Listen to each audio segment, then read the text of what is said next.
এই শাহবাগ চত্বর ছিল মূলত আওয়ামী লীগেরই চত্বর।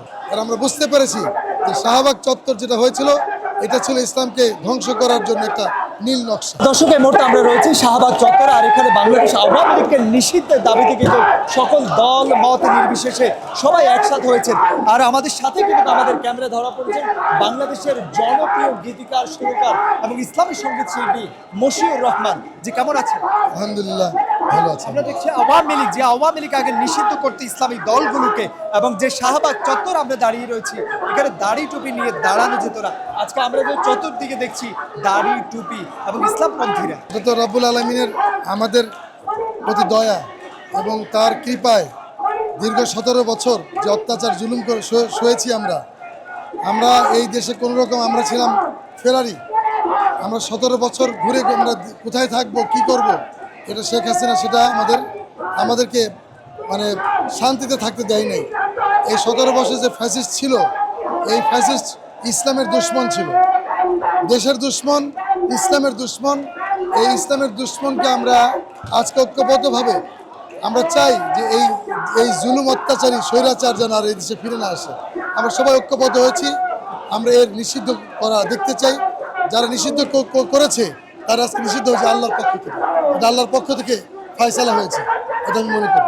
এই শাহবাগ চত্বর ছিল মূলত আওয়ামী লীগেরই চত্বর। এরা আওয়ামী লীগের কৌশলে এরা ওই ইমরান এই সরকার, লাকি এদের দিয়ে এরা ইসলামকে ধ্বংস করার জন্য, ইসলামের শক্তিকে একদম চিরতরে মুছে দেওয়ার জন্য তারা একটা নাটক সাজিয়েছিল।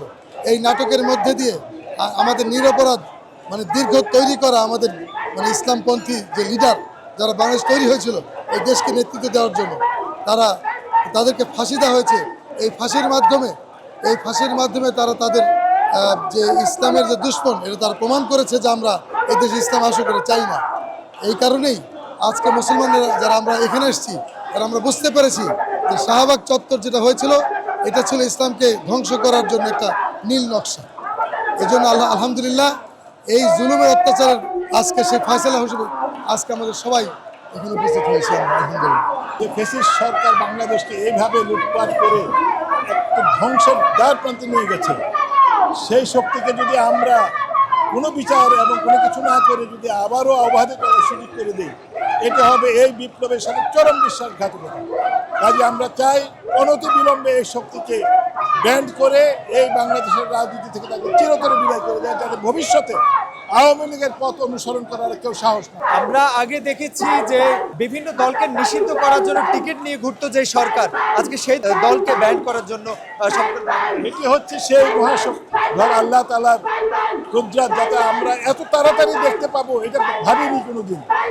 এই শক্তির যে এমন করুণ পরিণতি হবে আমরা ভাবতাম না, এমন তাড়াতাড়ি এভাবে হবে এটা আমাদের কল্পনার বাইরে ছিল। সেই আল্লাহ স্মরণ করছি আমরা এই মহাপরিবর্তনের জন্য।